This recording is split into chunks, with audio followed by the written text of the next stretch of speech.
Pero maganda rin ako. Anong TMX yun? Alpha? 125?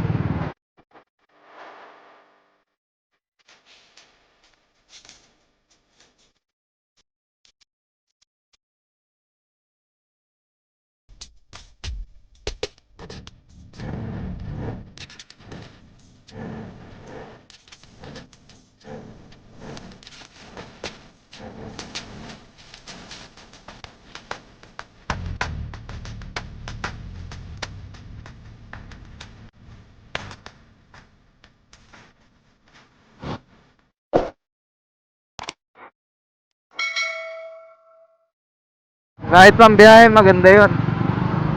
Yung kinash mo yun.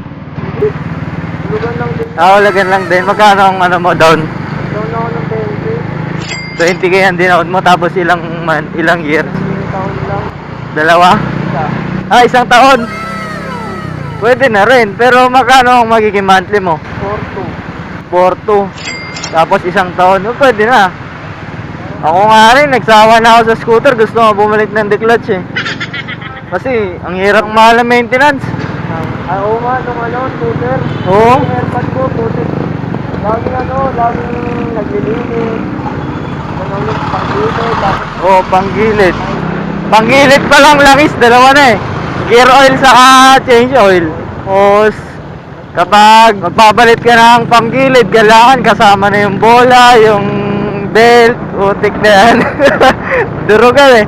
Maintenance na naman itong dekadena, tune up, tapos linis-linis lang. Saka yung rubber damper, preno, yan lang naman eh. Change oil lang naman ang maintain mo dito eh. Scooter, ang sakit. Relax yung biyahe, pero tatagayin ka naman sa maintenance. Saan ako muna motor? Doon sa Moto 3.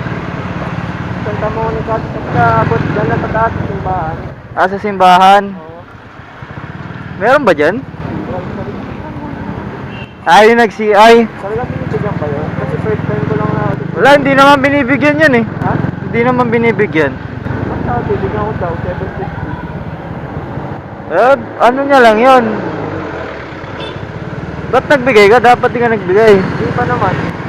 Hindi pa? Oo. Pero sabi mamaya daw. Huwag ka magbigay. Wala namang bayad yung CI eh. Kaya nga eh. Sabi niya eh, di ba? Sabi niya sir, bibigyan ka na lang kita. Sabi. Pero bigyan natin yung CI sa'yo, sabi. Wala yun. Ano niya lang yun? Eme niya lang yun. Huwag ako pumayag. Ang nakakayas na po. Nakakalimutan sa akin. Abutan mo na kahit magkano, pero 750, grabe naman yun. Walang bayad CI, sila nagpapasahod dun eh. So ngayon mga kapalabay, pupunta kami sa Santa Monica. Kukunin namin yung TMX Alpha 125 MJ. Itong kasama ko si MJ. Declutch kasi yung mga kapalabay, so hindi siya gaano maalam sa clutch. Punta kami doon ngayon mga kapalabay. Kukunin namin yung motor niya. Yung motor niya ngayon. Kasi pag ganong unit, buti nga pinapalabas nila agad eh. Dito ka sumasama, Joy. Ilang araw kasi niyay? Ano yun? Kahapon na ako sinihan. Hapon lang siniyay tapos kuha na agad. Nung nakarang ba? Kahapon. Nung sa mga. Sa akin 3 days yata yun bago ako nakakuha ng motor eh. Ang problema nga lang yung kulay na gusto ko wala. Naiinit na rin ako eh. Kasi mabiyahe kami ng Bicol nung nakuha ko yung Oo. Basta pagkalabas biniyahe ko kagad ng Bicol. Break-in niya na yun. Pwede naman yun. 3 days. Buti hindi ka Hindi naman. Hindi Wala namang huli nung lockdown eh. Hindi naman tinitingnan lahat. Quarantine pass lang naman dati. Ngayon, mahigpit na eleksyon eh. Taka na nakaraan niya, nahuli ako, tsinelas lang. Diyan sa may Bignay, sa may Tulay, de para dulo. Nakatinelas ka? Oo. Saan ka nakahuli sa'yo? Kompleto nga ako. Magpapapalit ako ng gulong. Di mo nakita yung vlog ko? Sabi ko na, dyan lang naman ako, magpapapalit lang ako ng gulong. Tinikitan pa rin ako. Papapalit lang naman ako ng gulong. Nadali pa ako. Nadali pa yung pampapalit ko. Kasi ba, tangin na. Oo nga, chinelas lang eh. Ano kasi, Comelec checkpoint yung nakaano sa akin. Dress code talaga yun. Pero pag mga ganyang malalapit lang, dapat ano na nila yan eh. Understood na nila yan, di ba? Yan naka-helmet ka naman. Oo, kompleto naman ako. Nag-vlog pa nga ako nun eh.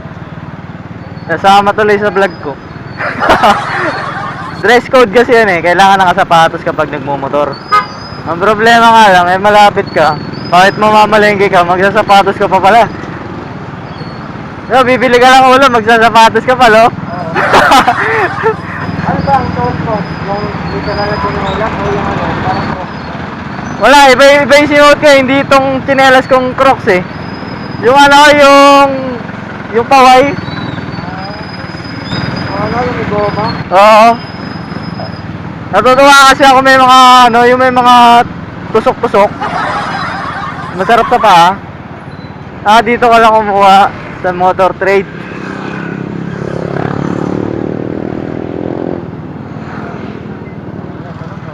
Motor Trade naman pala eh.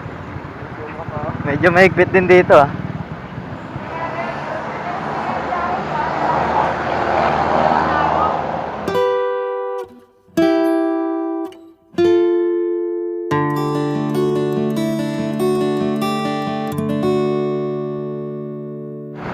Nakaw niya, sir.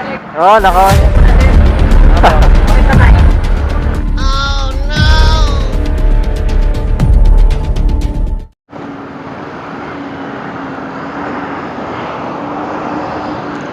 Yo, what's up mga kapalaboy? So, eto, gamit na natin yung TMX ni MJ 125 Alpha.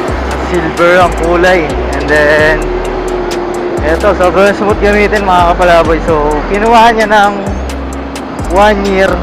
Tapos, ang monthly is 4K. 4K pataas, mga ganon. Kakalabas lang nito galing sa kasa. Fresh pa. Medyo galit na galit pa yung makina. Dadali natin to sa kanila dahil humingi siya sa akin ng tulong mga kapalaboy na i-rescue ko daw siya. So sinundo niya ako sa bahay. Dinala namin yung motor niya. Nakakalabas lang, so nag-down siya ng 20k. Actually ito rin yung isa sa mga pangarap ng motor eh.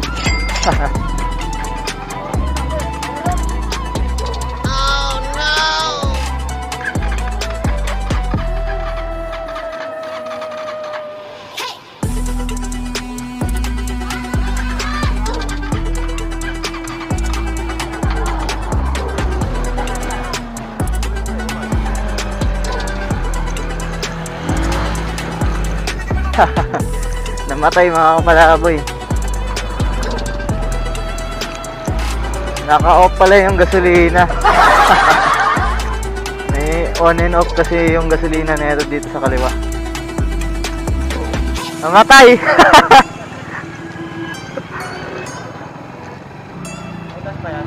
Meron naman siguro, naka-off lang yung gas. Pagkakaalam ko kasi mga kapalaboy, kapag kukuha ka ng motor, may free na siya na 1 liter kapag galing kasa, no?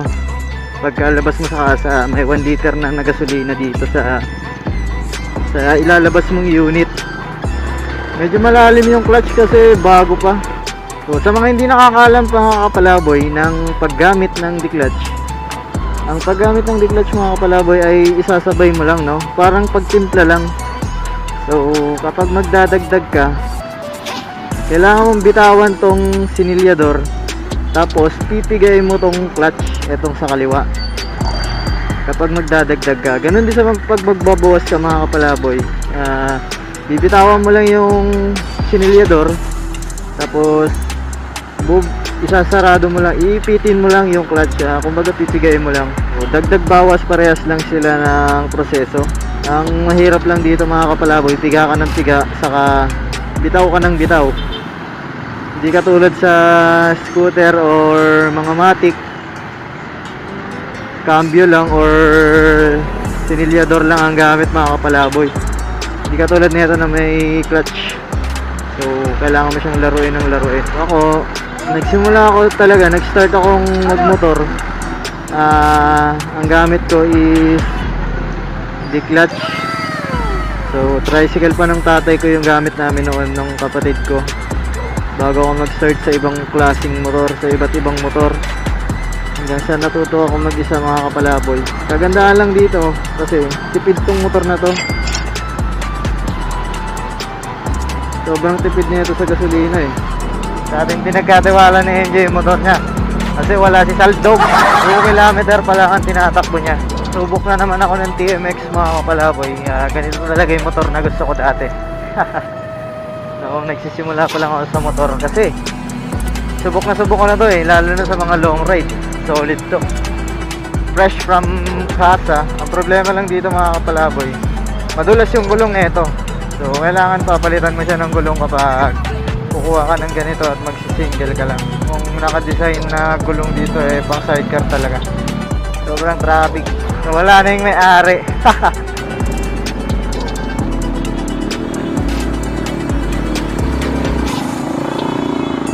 Ayaw magbigay.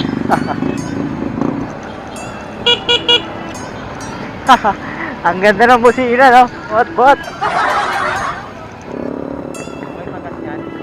Kaya pa yan. Kaya ba? Woo!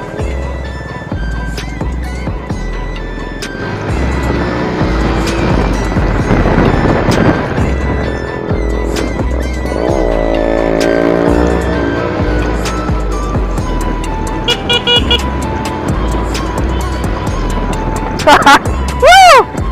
Hanggang 5 pala ito mga kapalaboy, oh. Hanggang 5 yan, oh. Sarap na ito yung break-in. Ang problema lang dito mga kapalaboy, yung gasolina hindi nyo makikita. Kailangan tansyahan lang talaga. Eh, wala siyang nakalagay na fuel gauge, no? Wala siyang fuel gauge. Pero, bangis. Oh, namatayan si kuya.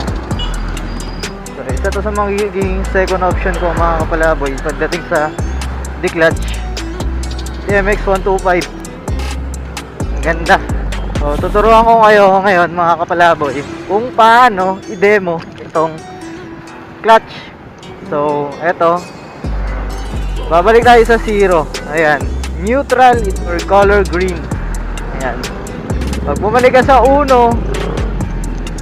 kailangan mong pindutin tong clutch. Kailangan mo tong pindutin clutch, ito sa kaliwa. Tapos bibitawan mo tong sinilyador. So pag magdadagdag ka, pipigayin mo and then balik. Tapos yun, nakauno na tayo. So ganun lang din pag magdadagdag. Ayun, nakita nyo? Papakita ko yung dagdag ulit. Yun. Ganun lang din sa pagbawas mga kapalaboy. Matrabaho kasi dito mga kapalaboy kasi pag gumagamit ka na itong D-clutch, halos lahat ng paa mo gumagalaw. Yung paa mo gumagamit ng foot brake at cambio. And then yung kamay mong kanan gumagamit ng sinilyador para sa gas syempre. Yung isa naman sa kaliwa para sa takbo. Siya yung nagtitimpla ng bilis o lakas ng takbo na gusto mo. So kaya yan, nakakagandaan dito, tipid, kasi pag nakapigayan tapos nakabitaw to yung gasolina, eh hindi siya kumakain ng gas mga kapalaboy. So mahirap lang gamitin pero pag nasanay ka, diba? Pag nasanay ka, okay na okay kasi iwas antok to mga kapalaboy, lalo na pag sa long ride. Eh, pag hindi ka sanay, talagang mangangawit ka. So mamaya bibigyan natin to ng magandang montage. So antabay lang kayo. Taga dito kami dati mga kapalaboy. Lawaan Street.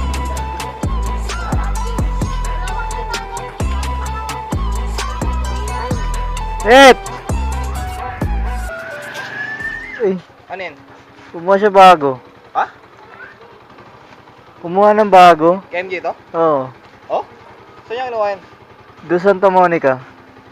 Ay, ko kumuha. Ako yung pinag-drive niya. Asan siya ngayon? Inantay ko ang tagal eh. Oh, puga. Ha? Balikan ko kaya. Saan ba sabi niya magkikita kayo? Nakabalag ka pa ata. Wala, madilim na eh.